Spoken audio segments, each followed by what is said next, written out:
بسم الله الرحمن الرحيم. اعوذ باللہ من الشیطان اللعین الرجیم. بسم اللہ الرحمن الرحیم. اللہم صلی علی محمد وآل محمد. قال المصنف: الکلمۃ قول مفرد تطلق الکلمۃ فی اللغة علی الجمل المفیدہ كقولہ تعالی کلا انہا کلمۃ هو قائلها اشارۃ علی قولہ رب ارجعونی لعلی اعمل صالحا فیما ترکت. ہمارے درمیان جو کتاب ہے وہ ہے شرح قطر الندى و بل الصدى. اگر آپ شرح کے ساتھ پڑھیں گے مثلا شرح تو مضاف اور قطری مضاف الیہ ہوگا. تو سب سے پہلے اس کتاب کا جو ترجمہ ہے، کیا مطلب کتاب کا جو عنوان ہے، تو اس کا ترجمہ ضروری ہے جاننا، بہت سے لوگ نہیں جانتے ہیں. قطر الندى، قطر کہتے ہیں قطرے کو، اور ندى کہتے ہیں شبنم کو. ٹھیک ہے، یعنی شبنم کا قطرہ کس کے لیے؟ وہ بل الصدى، بل کہتے ہیں تری کو، ٹھیک ہے، اور صدا کہتے ہیں عربی میں فلان صدیان، یعنی فلان عطشان، یعنی پیاسا آپ کہہ سکتے ہیں. ٹھیک ہے، یعنی اگر کوئی شخص پیاسا ہے، ٹھیک ہے، یعنی کیا مطلب یہاں پہ ایک کنایا ہے، اشارہ ہے اس بات طرف کہ اگر کسی کے اندر نحوی پیاس ہے، نحو کے بارے میں کچھ نہیں جانتا، تو یہ ہے کہ یہ کتاب اس کے لیے بالکل کفایت تو نہیں کرے گی کہ اس کے بعد کسی اور کتاب کی ضرورت نہیں ہے، مگر یہ کہ بہت حد تک، کیونکہ مقدمے میں خود ابن ہشام نے اس بات کا ذکر کیا ہے کہ بہت حد تک اس کی پیاس جو ہے وہ اس سے بجھ جائے گی. ٹھیک ہے، اور ایک بات یہ کہ خود یہ جو کتاب ہے اس کا جو لکھنے والا ابن ہشام بہت بڑا نحوی، اس کی نحوی کہ علمیت کے لیے یہ کافی ہے کہ ابن خلدون نے اس کے حوالے سے کہا ہے کہ سیبوئے کے بعد، بلکہ ابن خلدون نے کہا کہ مصر میں ایک عالم دین کا ہم نام سن رہے ہیں نحو میں کہ اس کا نام ابن ہشام ہے، انہا من سیبوئے. اگر آپ مقدمے میں دیکھیں تو اس میں کہا کہ یہ ابن ہشام سیبوئے سے بھی زیادہ نحو میں ماہر ہے. تو بہرحال، اور اچھی بات ایک یہ ہے اس کتاب کی خاصیت یہ ہے کہ اس کتاب کا جو متن ہے وہ بھی ابن ہشام کی ہے، اور اس کی جو شرح ہے، ورنہ اس نے کتاب جو اگر آپ دیکھیں ہویش میں ملتی ہے، جو اگر صرف متن دیکھیں تو 6-7 صفحے کی ہے، اس میں پورے نحو کو اس نے سمیٹ دیا ہے، صرف متن جس کو کہتے ہیں قطر الندى. پھر اسی کو شرح اس نے کیا تو اس کو لکھا شرح قطر الندى. تو پھر یہ پوری شرح ہوئی جو اتنی موٹی آپ کتاب کے سامنے ہے. تو اچھی بات یہ ہے کہ انسان جو چیز لکھتا ہے مافی ضمیر کیا ہے، اگر وہ خود بیان کرے تو اس کو زیادہ بہتر طریقے سے بیان کر سکتا ہے. چنانچہ یہ اس کے لیے بھی زیادہ کتاب مفید ہے کہ چونکہ ماتن بھی ابن ہشام ہے اور اس کا شارح بھی خود ابن ہشام ہے. واضح ہے انشاءاللہ. ایک اور بات اس کتاب کو پڑھنے سے پہلے جاننا ضروری ہے کہ آپ دیکھیں جب آپ پڑھیں گے تو ایک عبارت کے اوپر جو موٹی سی عبارت ہے جس کو ہم لوگ انگلش میں کہتے ہیں بولڈ، اگر اس میں موبائل وغیرہ میں اکثر تو بولڈ اور اٹالک، تو جو بولڈ رائٹنگ ہے اس کے سامنے لکھا ہوا ہے سواد. یہ اشارہ ہے کس بات کی طرف؟ ہاں نہیں، مصنف نہیں، اصل کی طرف. ٹھیک ہے، یعنی یہ اصل عبارت ہے جس کو متن کہتے ہیں. شرح شین کا مطلب یہ ہے کہ شرح. ٹھیک ہے، تو ہو سکتا ہے کہ جب آپ صرف مصنف کی بات پڑھیں کہ چونکہ بہت اختصار سے کام لیا ہے تو وہ نہ سمجھ میں آئے، لیکن جب آپ شرح پڑھ لیں گے اور اس کے بعد اس کو دوبارہ پڑھیں گے تو انشاءاللہ وہ بات واضح ہو جائے گی. بات واضح انشاءاللہ.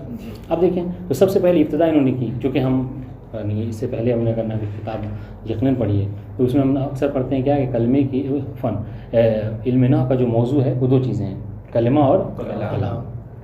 تو یہ کلمے سے ابتدا کر رہے ہیں. ٹھیک ہے، چونکہ ساری بحث جو ہے وہ اسی کے گرد گھومے گی. تو سب سے پہلے تعریف کی انہوں نے، کیا کہا؟ الکلمۃ قول مفرد. حالانکہ بورڈ ہوتا تو یہ بات زیادہ اچھے سمجھ میں آتی. انشاءاللہ کوئی بات نہیں، کل سے اس کا انتظام کریں گے. کیا کہہ رہا ہے؟ تعریف انہوں نے کی، کلمہ کیا ہے؟ قول مفرد. ٹھیک ہے، اگر اس جملے کو دیکھا جائے سمجھ تو گویا کہ 2 طرح کی تعریف ہو گئی. ایک تعریف یہ ابن ہشام کی ہے کہ جنہوں نے کلمے کی قول مفرد، اور اگر بقیہ آپ کتاب میں دیکھیں کلمے کی تعریف تو یہ بقیہ علماء، بقیہ نحوین، یا جس کو کہتے ہیں مشہور نحوین نے کلمے کی یہ تعریف نہیں کی ہے. ٹھیک ہے، مشہور نحوین نے کیا کہا؟ الکلمۃ لفظ وضع لمعنی مفرد. اب دیکھیں اس عبارت میں یہ استعمال ہے لفظ وضع 2 لمعنی 3 مفرد 4، یعنی 4 الفاظ کو، ٹھیک ہے، 4 کلمات سے بعض مشہور نحوین نے کلمے کی تعریف کی ہے. لیکن جب ابن ہشام نے تعریف کی تو کیا کہا؟ قول مفرد، صرف 2 مفردات کا استعمال کیا. بات واضح انشاءاللہ. جی. تو اس کا جواب یہ آخر میں دیں گے. لیکن سب سے پہلے ہم یہ سمجھیں کہ قول کسے کہتے ہیں، جو اس میں شرح بتائیں گے، سمجھ رہے ہیں. لیکن اس سے پہلے 2 باتیں ذکر کی ہیں. اچھا انشاءاللہ ہماری جو گفتگو رہے گی وہ ہم وہی چیزوں کو بیان کریں گے جو کتاب میں ہے، تاکہ اگر یہ مفہوم آپ کے ذہن میں ہوگا، اگر آپ مفہوم ذہن میں رکھیں یا خلاصہ لکھ لیں تو جا کر گھر پہ اپنے سکن میں اگر آپ اس کو دوبارہ پڑھیں گے تو انشاءاللہ بات آپ کو بالکل واضح ہو جائے گی. تو سب سے پہلے کہا کہ کلمے کی لغت میں کیا تعریف ہے. چونکہ یہ ایک طریقہ ہوتا ہے جب بھی کوئی انسان کسی موضوع کی کوئی لکھنا چاہے تو سب پہلے ذکر کرتا ہے کہ اس کو لغت میں کیا کہتے ہیں، اس کا معنی، اور اصطلاح میں اس کو کیا کہتے ہیں. تو اگر کلمے کو لغوی معنی دیکھا جائے تو انہوں نے کہا کہ کلمہ لغت میں کسے کہتے ہیں، کہنے کہ ہر جملے مفیدہ کو کلمہ کہا جاتا ہے. وہ جملہ کہ جو مفید ہو. اب یہاں پہ سوال ہوتا ہے کہ مفید سے کیا مراد ہے، تو مفید سے مراد یعنی وہ جملہ کہ جس پر ایک بات ختم ہو جاتی ہے. ٹھیک ہے، اس کو کیا کہتے ہیں، کلمہ کہتے ہیں. آپ دیکھیں ہم کیا کہتے ہیں، حالانکہ یعنی یہ نہیں ہے کہ صرف کوئی زید ہو تو وہی کلمہ ہے، لغت میں، اصطلاح میں نہیں. یہ بات ذہن میں رہے، لغت میں یعنی ڈکشنری میں اس کو کہہ لیں، لغت میں کیا کہتے ہیں، ہر جملے یعنی متعدد جملات کو بھی آپ کلمہ کہہ سکتے ہیں. جیسے ہم اکثر کہتے ہیں فلاں صاحب آئے ہیں، وہ کیا کچھ کلمات ذکر کریں گے، جبکہ وہ 25 منٹ کے آدھے گھنٹے کی تقریر کرتے ہیں، ہے نا. ہم کیا کہتے ہیں کہ کچھ کلمات ذکر کریں گے. یا مثلا ہم کہتے ہیں کلمہ سنائیے، اب لا الہ الا اللہ محمد الرسول اللہ علی ولی اللہ، یہ پورا جملہ ہے لیکن آپ کیا کہتے ہیں، کلمہ. تو یہ کس حوالے سے آپ کلمہ کہہ رہے ہیں، یہ ڈکشنری کے حوالے سے. واضح انشاءاللہ، تو یہ بات یاد رہے گی. اب اس کے علاوہ یعنی تو یہ ڈکشنری میں ہو گئی، جملے مفیدہ کو کلمہ کہا جاتا ہے. ٹھیک ہے. اصطلاح میں وہی ابن ہشام نے تعریف کی، کیا، الکلمۃ قول مفرد، کلمۃ ہوا قول مفرد، کلمہ وہ ہے کہ جو قول مفرد ہے. اب آئیے قول سے کیا مراد ہے. 2 باتیں اس کی، ایک قول اور ایک مفرد. قول سے کیا مراد ہے، مفرد سے کیا مراد ہے. تو کہنے کہ قول سے مراد وہ لفظ ہے کہ جس کا کوئی معنی ہو، جسے ہم اصطلاح میں کہتے ہیں مستعمل. واضح جی. جسے ہم کہتے ہیں مستعمل. ٹھیک ہے. اور مفرد سے مراد کیا ہے، کہا مفرد اسے کہتے ہیں کہ اگر مفرد اسے کہتے ہیں کہ ما لا يدل جزء اللفظ علی جزء معنی. کیا مفرد اس لفظ کو کہتے ہیں کہ جس کا جزء لفظ اپنے جزء معنی کے اوپر دلالت نہ کرے. مثلا آپ نے کہا، جیسے مثال بھی دیں گے زید، تو زید میں یہ زید کہیں تو وہ اس کا ایک معنی ہے کہ فلاں شخص فلاں طالب علم مراد ہے زید سے، لیکن خود زا یا دال اس کا کوئی اپنا معنی نہیں ہے، بخلاف کس کے، غلام و زیدین کے. آپ دیکھیں غلام کا اپنا ایک معنی ہے اور زید کا اپنا ایک معنی ہے. تو یہ کیا ہے، یہ مفرد نہیں ہے غلام و زیدین، یہ کیا ہے، مرکب ہے. لیکن برخلاف اس کے جب زید کہتے ہیں تو یہ کیا ہے، یہ مفرد ہے. تو جہاں پہ جزء لفظ اپنے جزء معنی پہ دلالت نہ کرے اسے کیا کہتے ہیں، مفرد. واضح رہے گا انشاءاللہ. یہاں پہ ایک بات ختم ہو گئی. اب آئیے اس بات پہ جس کا ذکر جو ہے وہ انہوں نے خود مصنف نے بھی کیا ہے، کیا کہ آخر کیا وجہ ہے کہ آپ نے مشہور کی تعریف سے کلمے میں عدول کیا ہے نا. مشہور کہہ رہے ہیں کہ کلمہ کیا ہے، لفظ وضع لمعنی مفرد، آپ کہہ رہے ہیں قول مفرد. تو جواب دے رہے ہیں یہ کہ دیکھیے ہم نے دراصل مشہور کی تعریف اس لیے ذکر نہیں کی کہ مشہور نے جو کلمے کی تعریف کی ہے اس میں انہوں نے لفظ کا استعمال کیا ہے. کہا کہ کلمہ کسے کہتے ہیں، کہا لفظ کہتے ہیں. ٹھیک ہے. یعنی کیا مطلب، یعنی مشہور نے اپنی تعریف میں جنس بعید کو استعمال کیا ہے. سمجھ رہے ہیں جی. مثلا کیا ہے، اس کو اپنی زبان میں اگر واضح کرنا چاہیں، دیکھیں ایک مطلب ہوتا ہے آپ سے پوچھیں انسان کسے کہتے ہیں، تو آپ نے کہا انسان وہ کہ جو حیوان ناطق ہے. ٹھیک ہے. حیوان کیا ہے، جن سے قریب، اور ناطق انسان کے لیے فصل قریب. سمجھ رہے ہیں. تو ایسی تعریف کو کیا کہتے ہیں، حد تام. کبھی کبھی ہوتا ہے کہ نہیں، آپ نے کہا کہ انسان کیا ہے، تو آپ نے کہا انسان وہ ہے کہ جو جسم نامی ہے، جو متحرک ہے. اب اگر آپ یہ کہیں کہ انسان وہ کہ جو حرکت کرنے والا ہے، تو فوراً آپ کے ذہن میں آئے گا کہ حرکت کرنے والا تو انسان بھی ہے، اور انسان کے علاوہ جو بقیہ جانور ہیں وہ بھی ہیں. تو اب آپ کو کیا ضرورت ہوگی کہ آپ اس کے علاوہ اور بھی فصول کو، انواع کو ذکر کریں. یعنی وہ انسان کیا، مثلا آپ کہیں انسان، اگر آپ یہ کہہ رہے ہیں انسان جسم نامی ہے، ٹھیک ہے، جو اس کے اوپر ہو گیا. سب سے پہلے انسان ناطق، اس کے بعد آپ لاتے ہیں کیا، انسان کے لیے حیوان، اس سے اوپر آتا ہے جسم نامی. جسم نامی وہ جسم کہ جس کے اندر نمو پائی جاتی ہے. اس میں کون کون مشترک ہے جب آپ جسم نامی کہتے ہیں؟ اگر منطق آپ لوگوں نے پڑھی ہے ذہن میں ہے تو جسم نامی میں ہاں درخت وغیرہ بھی شامل ہے، انسان بھی شامل ہے، ٹھیک ہے. اگر آپ درخت کو خارج کرنا چاہتے ہیں، سمجھ رہے ہیں، تو آپ کو کیا قید لگانی ہوگی؟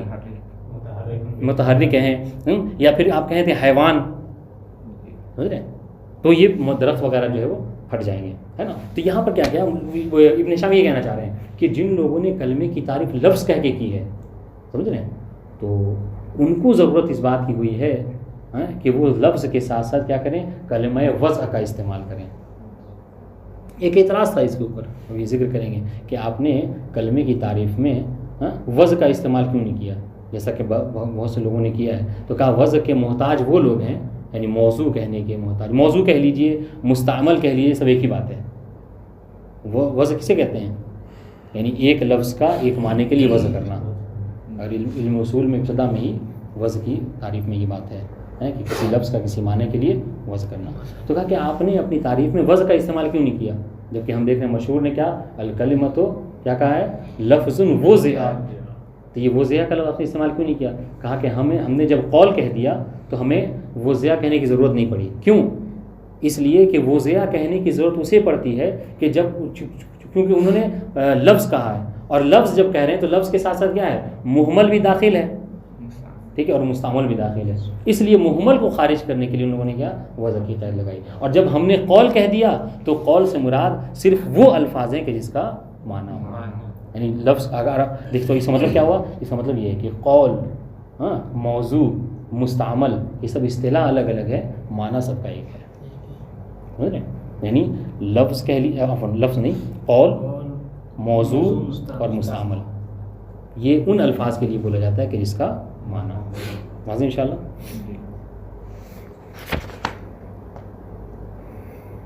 اب ایک اور ان قلتوں کے ذریعے ان قلتوں کے ذریعے سے جواب دیا ہے.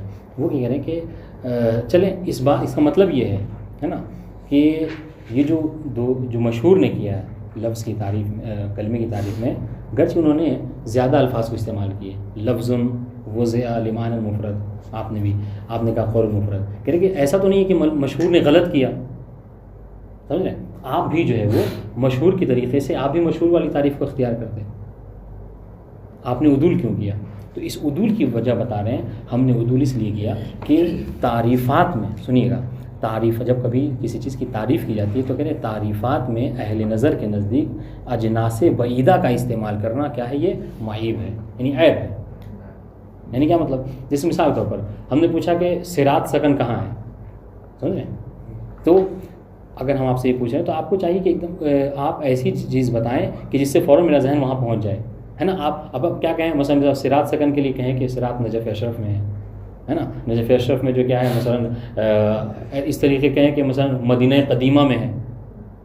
اب یہ مدینہ قدیمہ میں کیا ہے، ولایہ، نزلہ سب شامل ہو گیا. تو یہ سب کہنے کی ضرورت نہیں، لیکن آپ جیسے ہم نے کہا وہ کہا تو آپ نے فوراً کہا کہ نزلے میں ہے، سمجھ رہے ہیں. تو یہ ایک دم سے یہ جو نزلہ یہ جن سے قریب ہو گیا کہ اس کے لیے صراط کے لیے، بجائے اس کے کہ آپ کیا کہیں نجف اشرف میں اور مدینہ قدیمہ میں ہے. بات تو یہاں پہ یہی بات ہو رہی ہے کہ ابن ہشام یہ کہہ رہے ہیں کہ ہم کلمے کی تعریف میں جب ہم قول کا استعمال کر رہے ہیں، ٹھیک ہے، تو یہ قول کیا ہو گیا کہ نزلے کی بات ہو گئی. جب ہم نزلہ کہہ کے سامنے والے کو پہنچا سکتے ہیں، اس کے ذہن کو بہت جلدی ہم قریب کر سکتے ہیں معنی سے، تو پھر ہمیں کیا ضرورت ہے کہ ہم لفظ کہیں، پھر لفظ کو مخصوص کرنے کے لیے وضع کی قید لائیں. ہمیں اس کی ضرورت نہیں ہے. واضح انشاءاللہ.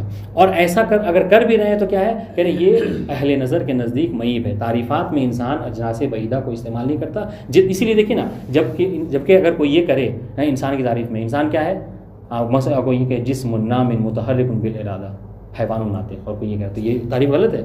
کوئی منطقی نہیں کہے کہ تعریف غلط نہیں، بلکہ تعریف بالکل صحیح ہے، مگر کیا ہے اس میں اجناس بعیدہ کا استعمال کیا گیا ہے. لیکن اگر کوئی یہ کہتا ہے انسان کی تعریف میں حیوان ناطق، تو کہتے ہیں یہ بہت مکمل تعریف ہے. کیوں؟ اس لیے کہ آپ نے جب انسان کی تعریف میں حیوان ناطق کہا ہے، سمجھ رہے ہیں، تو یہ حیوان انسان کے لیے کیا ہے، جن سے قریب، اور ناطق فصل قریب ہو گیا. اور کہتے ہیں کہ حد تام وہی ہے کہ جو جن سے قریب و فصل قریب سے ملتا ہے. واضح انشاءاللہ. تو ابن ہشام نے جواب یہی دیا ہے کہ ہمارے پاس جب جن سے قریب اور فصل قریب ہے تو اس کے ہوتے ہوئے ہمیں ضرورت نہیں ہے کہ ہم لفظ کہیں، اس لیے ہم نے کیا ہے قول مفرد کہا ہے. بات واضح انشاءاللہ.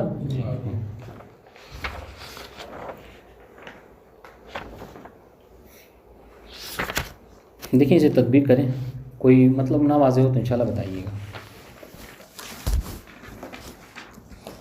تو یہ بات تو واضح ہوگی انشاءاللہ جب کبھی اصل ہوگی، یعنی جو ان کی عبارت ہے متن، تو اس کو سواد کہیں گے، اور شر سے مراد اس کی شر کر رہے ہیں. دیکھیں کہہ رہے ہیں کہ الکلمۃ قول مفرد، تعریف کی بات ہو رہی ہے. کلمہ کسے کہتے ہیں؟ کلمہ وہ ہے کہ جو قول مفرد ہو. ٹھیک ہے، شر سنیے. تطلق الکلمۃ فی اللغۃ علی الجمل المفیدہ. کلمے کا اطلاق ہوتا ہے، یعنی کلمہ بولا جاتا ہے کہاں پہ؟ فی اللغہ، ڈکشنری میں، لغت میں. کس پر؟ علی الجمل المفیدہ، ایسے جملے کے اوپر کہ جو مفید ہو، تام. ٹھیک ہے، مطلب یہ کہ اگر کوئی جملہ ناقصہ ہے تو اس کو کلمہ نہیں بولا جائے. قولہ تعالیٰ، کہہ رہے ہیں ہم بس یوں ہی نہیں کہہ رہے ہیں، ہم آپ کو شاہد کی، یہ پوری کتاب میں ان کا طریقہ یہ ہے کہ اگر کوئی بھی بات کہیں گے تو فوراً اس پر جو کیا ہے، جس کو یہاں پہ کہتے ہیں میں شاہد. ہو سکتا ہے آپ کو، چونکہ آپ انڈیا سے نئے نئے آ رہے ہیں تو آپ کو کہا جائے مثال تو وہ دے دیں گے کوئی عبارت، وہ کہیں گے محل شاہد بیان کریں. تو اگر یہ ذہن آپ میں نہیں ہے تو آپ پریشان ہو جائیں گے. تو یہاں پہ کیا ہے، کوئی بھی بات کہیں گے وہ فوراً کہیں گے شاہد یہ ہے. شاہد نے کیا مطلب، جس کو ہم کہتے ہیں مثال یہ ہے ہماری بات میں، سمجھیں؟ یعنی شاہد گواہ، کہتے ہیں نا کہ ہم نے یہ دیکھا کہ فلاں نے یہ کام کیا، تو فوراً عربی میں کہتے ہیں کہ اس پہ شاہد کیا ہے. تو یہ ہم نے کیا کہا، ہم نے یہ کہا کہ کلمے کو ڈکشنری میں جملہ مفیدہ بولا جاتا ہے.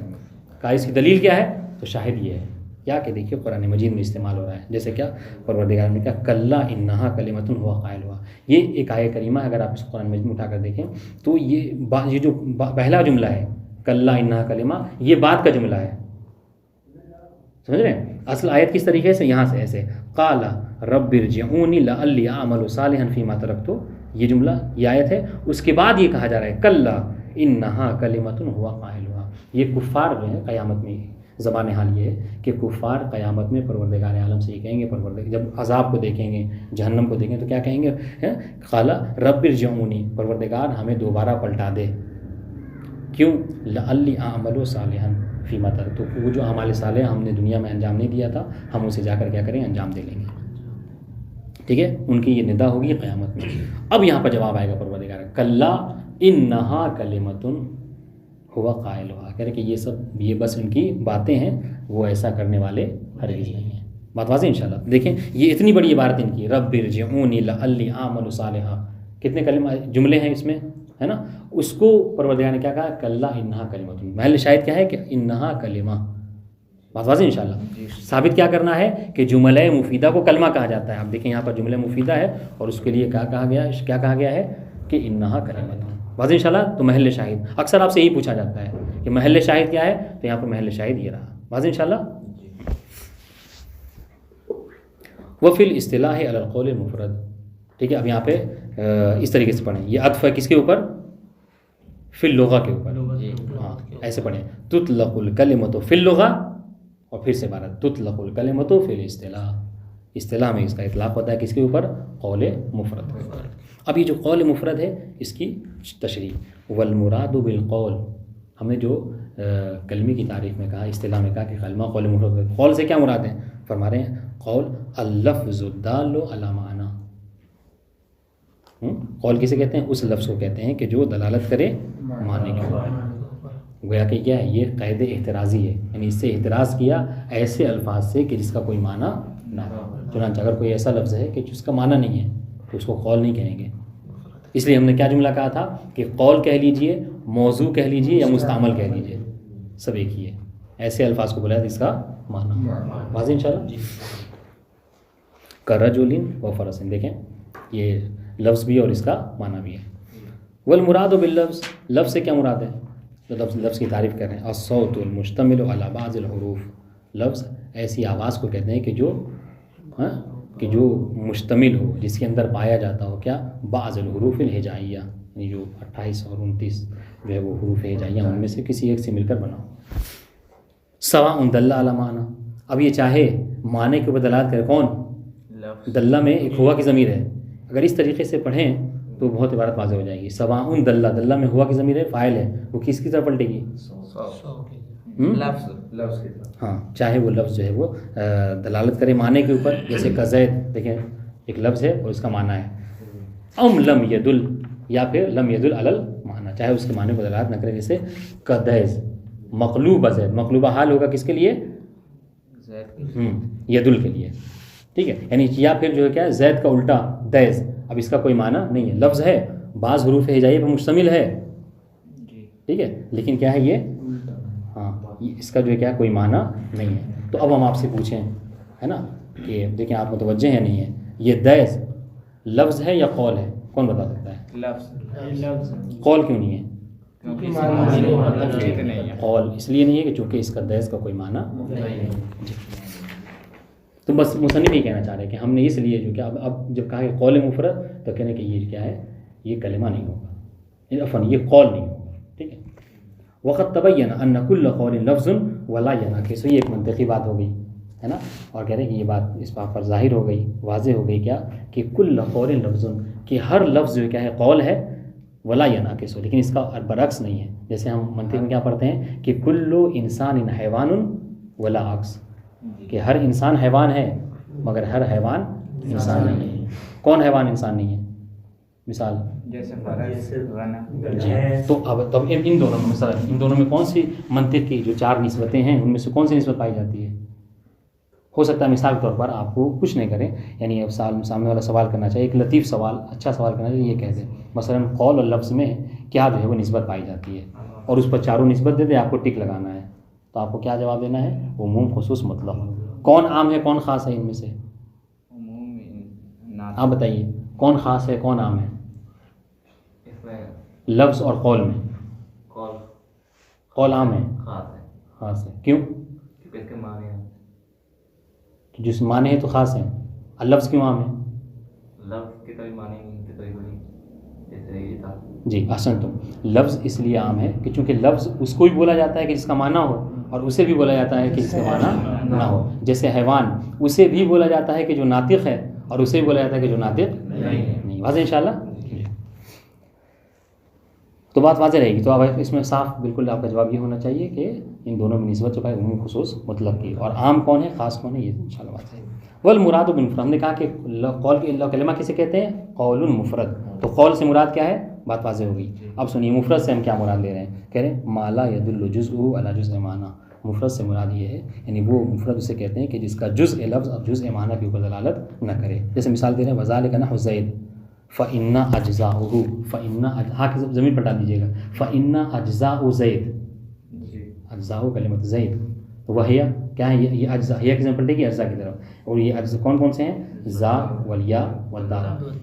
اذا افردت لا تدل على شيء مما يدله عليه، کہہ کہ اگر آپ اس کو الگ الگ کر دیں، ہے نا، اگر اس کو مفرد پڑھیں آپ، ہے نا، یعنی زا الگ یا الگ دال، جیسا کہ ہم نے بتایا آپ کو، تو کیا کہہ رہے ہیں کہ لا تدل علی شیء، یہ کسی شے کو دلالت نہیں کریں گے، مما يدل علیہ، جیسا کہ خود زید جو دلالت کر رہا ہے. مثلا مثال کے طور پر اگر کسی کا نام زید ہے تو جہاں آپ کہیں گے زید تو فوراً آپ کی طرف متوجہ ہو جائے گا، کہے گا جی فرمائیے.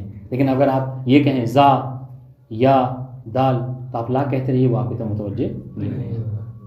ٹھیک ہے، یہی بتانا چاہ رہے ہیں. بخلاف قولک، عبارت واضح انشاءاللہ. اذا افردت، افردت کیا ہے یہ؟ یعنی یہ کلمۃ زید اگر آپ اس کو مفرد کیجئے یعنی الگ الگ کیجئے تو لا تدل علی شیء مما يدل، کہ جس کے اوپر دلالت کرتا ہے خود کون سا کلمہ زید، ہوا علیہ، یعنی جس معنی کو وہ دلالت کرتا ہے، خود زا یا دال جو ہے اس کو دلالت نہیں کرتے. بخلاف قولک غلام زید، بخلاف آپ کے اگر آپ کہیں غلام زید، تو اس میں کیا ہے؟ جزء لفظ جزء معنی کے اوپر دلالت کر رہا ہے. فإن كل من جزئیہ، اس لیے کہ ان کا دونوں جز غلام اور زید، وہ ہما خود بتا رہے ہیں، ہما کی طرف سے پلٹے گی زید کی طرف نہیں، جزء کی طرف. اصل میں یہ جزئین، لیکن کہتے ہیں نا کہ جب مضاف ہوتا ہے تو کیا ہوتا ہے؟ نون حذف ہو جاتی ہے. ٹھیک ہے، تو یہاں پہ یہی ہوا ہے کل من جزئین، جز کی اضافت ہوئی ہا کی طرف تو یہ نون گر گیا ہے. تو فإن كل من جزئیہ، اس مثال کے جو ہم نے کہا غلام و زیدین، اس کے جو دونوں جز ہیں، اور وہ دونوں جز کون کون سے ہیں؟ غلام اور زید. تو یہی بتانا چاہ رہے ہیں کہ دیکھیں ایک مطلب ہم زید کے زا یا دال اس کو فرض کیجئے آپ ایک جگہ پہ رکھیں، اور ایک دفعہ جو ہے غلام و زیدین کو لیجیے، کیا دونوں میں کوئی فرق ہے؟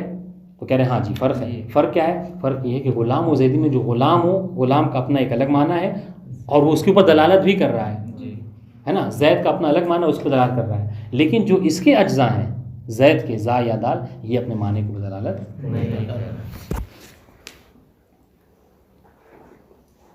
فہذا یسمى مرکبا لا مفردا. تو جب کبھی ایسا ہو کیا کہ جزء لفظ جزء معنی کے اوپر دلالت کرے تو اسے کیا کہتے ہیں؟ مرکب. اب کوئی آپ سے یہ کہے کہ ہمیں مفرد کی نہیں ہمیں مرکب کی تعریف بتائیے تو کیا کہیں گے آپ؟ جس کا جز جو ہے جزء صاف اس لیے ما یدل جزءہ علی جزء معنی.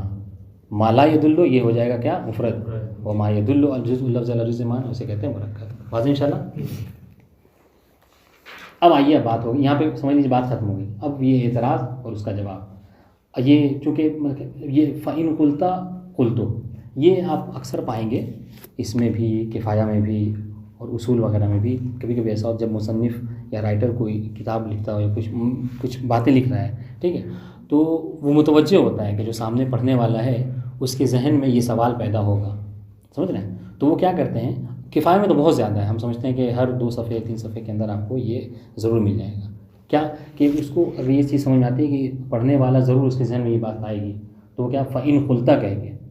سمجھ رہے ہیں کہ اگر کسی کے ذہن میں یہ سوال آئے اگر آپ یہ کہیں تو ہم اس کے جواب میں یہ کہیں گے. تو کہا یہی بات ہے. تو جب یہ لکھ رہے ہیں کہا کہ ہو سکتا ہے کوئی کسی جب ہم نے کلمتوں کو قول المفرد سے تعریف کی کلمے کی ہو سکتا ہے اس ذہن میں سوال ہو کہ مشہور نے تو کیا کہا ہے کہ لفظ وضع لمعنى المفرد. آپ مشہور سے عدول کیوں کریں تو اس کا جواب دے رہے ہیں. بات ان شاء اللہ دیکھیں فَإِن قُلْتَ کہہ رہے کہ اگر آپ یہ کہیں فلما لما نہیں پڑھیں گے ٹھیک ہے. فلما یہ ماں کون سا ہے؟ یہ ماں استفہامیہ لیکن عام طور سے ہوتا ہے یہ میم الف کے ساتھ. لیکن قاعدہ یہ ہے کہ جب کبھی لام داخل ہوتا ہے لام جر تو پھر الف جو ہے اس پہ نہیں آتا ہے. بات ان شاء اللہ یہ الف گر جاتا ہے اور اصل میں ہے یہ ماں استفہامیہ ہے اس طریقے سے مسموکہ آپ کہتے ہیں مثلا ہے نا. لیکن جب لام داخل ہوتا ہے تو یہ ہو جاتا ہے گر جاتا ہے. اس کا ایک بہت اچھا لطیفہ بھی ہے ہمارے استاد سنایا کرتے تھے کہ ایک نحوی تھا تو جب اس کا آخری وقت تھا ہے نا آخری وقت میں تو اس کے بیٹے نے کہا کہ بما توسینی یا ابی. عربی میں یہ بیٹا آیا باپ کے پاس وہ بہت بڑا نحوی تھا کہا کہ بما توسینی یا ابی. اگر آپ متوجہ ہو تو کیسے لکھیں گے اس کو بما کو با اور میم الف ہے نا. تو اس نے جواب میں یہ کہا اوسی کا بتقوی اللہ و حذف الالف. اگر سمجھ گئے تو اچھی بات ہے. کیا کہا کہ ہم تمہیں وصیت کرتے ہیں. اس نے کہا کہ بما توسینی یا ابی کہ میرے ربا آپ ہمیں کس چیز کی وصیت کر رہے ہیں. تو کیا کہا تقوی الہی اور حذف الف کی وصیت. کیوں؟ اس لیے کہ اس کے بیٹے نے جب کہا تھا تو کیا کہا بیما تو کہا بیما نہ کہیے کیونکہ با حرف جر ہے اور جب کبھی میم کے اوپر یعنی ماں استفہامیہ کے اوپر جب کبھی با حرف جر داخل ہوتا ہے تو الف گر جاتا ہے. تو اپنے بچے کو بتا رہا تھا کہ جب حرف جر داخل ہو تو ماں کے ساتھ الف نہیں آئے گا تو آپ بیما پڑھیں گے. تو یہ کہہ رہے فَإِن قُلْتَ فَلِمَا آج ان شاء اللہ فَلِمَا لَا اشْتَرَطْتَ فِي الْكَلِمَةِ الْوَضْعَ. یہ حضور آپ نے کلمے کی تعریف میں وضع کی قید کیوں نہیں لگائی. ٹھیک ہے کم اشترط من قال جیسا کہ مشہور نے من قال مشہور نے یہی کی تعریف کی ہے الکلمۃ لفظ وضع لمعنى مفرد. یہ مشہور کی وجہ کلمے کی تعریف ہے. واضح جواب دے دیں قلت انما احتاج الى ذلك لاخذهم اللفظ جنسا للکلمہ. یہ پنکھا کیوں نہیں چلا دے رہے ہیں؟ اگر زحمت نہ تو پنکھا چلا دیں.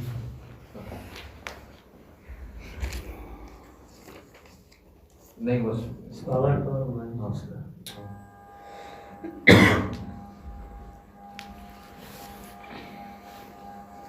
جی تو سوال واضح ہے کہ آپ نے کلمے کی تعریف میں وضع کی. یہ وضع کہاں کس کی طرف اشارہ ہے؟ وہ جو مشہور نے کہا تھا لفظ وضع تو اس وضع کی طرف اشارہ ہے. جواب دے رہے ہیں قلت انما احتاج یہ جو مشہور ہیں اس کے محتاج ہوئے یعنی وہ کہ یعنی وضع کی قید لائیں. اس کی محتاجگی کب ہے؟ انما احتاج الى ذلك یعنی اخذ کلمۃ الوضع فی تعریف الکلمہ. اس کی ضرورت کب ہوگی؟ لاخذهم اللفظ جنسا للکلمہ چونکہ انہوں نے کلمے کی تعریف میں جو جنس اختیار کیا ہے وہ کیا ہے؟ لفظ کو اختیار کیا ہے. اچھا ابن ہشام نے کیا کیا؟ قول کہہ دیا یعنی قول کو جنس سے کلمہ رکھا ہے. واضح انشاءاللہ یعنی یہی بات ہے. اگر آپ ہم نے جو مثال دی اس میں یہ کہیں کہ جب ہم نے آپ سے پوچھا کہ انسان کسے کہتے ہیں تو آپ نے دو مطلب یمین سے یہ جواب آیا دائیں طرف والے لوگوں نے کہا کہ انسان کیا ہے؟ حیوان ناطق. انہوں نے کیا کہا کہ انسان کیا ہے؟ جسم نامی حیوان ناطق مثلا. ٹھیک ہے تو ان لوگوں نے کیا کیا؟ انسان کے لیے جسم نامی کو کیا رکھا؟ جن سے بعید کا استعمال کیا جنس قرار دیا. انہوں نے کیا ہے؟ جن سے قریب حیوان کو قرار دیا. تو یہ کہنا چاہ رہے ہیں کہ ان لوگوں کو وضع کی ضرورت اس لیے ہوئی کہ چونکہ انہوں نے لفظ کے کلمے کے لیے جو جنس رکھا ہے وہ لفظ کو رکھا ہے، ٹھیک ہے، لفظوں کا واللفظ ينقسم الى موضوع و محمل، اور آپ پر واضح ہے کہ لفظ کی 2 قسمیں ہوتی ہیں، لفظ موضوع ہوتا ہے اور محمل ہوتا ہے۔ موضوع وہ کہ جو کسی معنی کے لیے وضع کیا گیا، محمل وہ کہ جس کا کوئی معنی، جیسے زید اور دیس۔ فاحتاجوا الى الاحتراز عن المحمل بذکر الوضع، واضح انشاءاللہ۔ پس اب چونکہ لفظ شامل ہے، لفظ بولا جاتا ہے موضوع کو بھی اور محمل کو بھی، مستعمل کو بھی محمل کو بھی، ہے نا، جس کا معنی اس کے لیے بھی، جس کا معنی نہ اس کے لیے بھی۔ اب جس کا معنی نہ ہو، ہے نا، اس کو خارج کرنا تھا، احتراز کرنا تھا اس سے، اس لیے کہتے ہیں کہ قید کی 2 قسمیں ہوتی ہیں، ہے نا، ایک قید قید توضیحی ہوتا ہے، ایک قید قید احترازی ہوتا ہے، واضح انشاءاللہ۔ تو اگر یہ کہا جائے کہ وضع یہاں پہ کیا ہے تو کہیں قید احترازی، قید توضیحی نہیں ہے، چلیں اس کو ابھی پھر ذکر کریں گے۔ میرا تو آپ دیکھیے عبارت حل ہونی چاہیے، فاحتاجوا الى الاحتراز عن المحمل بذکر الوضع، تو وہ لوگ محتاج ہوئے، کون؟ جن لوگوں نے لفظ کہا تھا، ان کو ضرورت پڑی کہ وہ محمل سے بچنے کے لیے کیا کریں، وضع کی قید لگائیں۔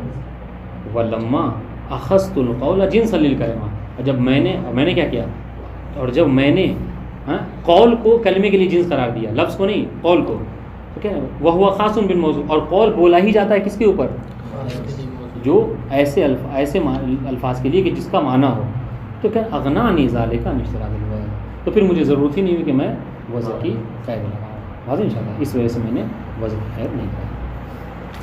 فإن قلتا، ایک اور اعتراض، یعنی وہ اس کا وہی ہے کیا کہ بھائی چلیں ٹھیک ہے، انہوں نے جنس بعید کا استعمال کیا مثلا، ہے نا، انہوں نے تھوڑی لمبی تعریف کی مگر صحیح تو کی، پھر بھی آپ نے کیوں عدول کیا؟ اس کا جواب یہ دے رہے ہیں کہ یہ معیب ہے اہل نظر میں کہ چھوٹی تعریف جن سے قریب کے ہوتے ہوئے انسان کیا کرے، جن سے بعید کا استعمال کرے، واضح انشاءاللہ۔ وہی جو مثال ہم نے دی کہ نزلہ بولنے کے بجائے انسان کیا بولے کہ نجف میں مثلا صراط ہے نا، یہ جو جبکہ ایسا شخص ہے جو خود نجف میں بیٹھا ہوا پوچھ رہا ہے، سوال کر رہا ہے۔ اب دیکھیں فإن قلت فلما عدلت عن اللفظ إلى القول، کہ پھر آپ کو ضرورت کیا ہے، چلے مشہور نے کی تھی، غلط تو نہیں کی تھی، آپ نے لفظ سے قول کی طرف کیوں عدول کیا؟ یہ ایسا کام ہے کہ جو آپ نے ہی کیا، اس سے پہلے کسی نے ایسا نہیں کیا تھا۔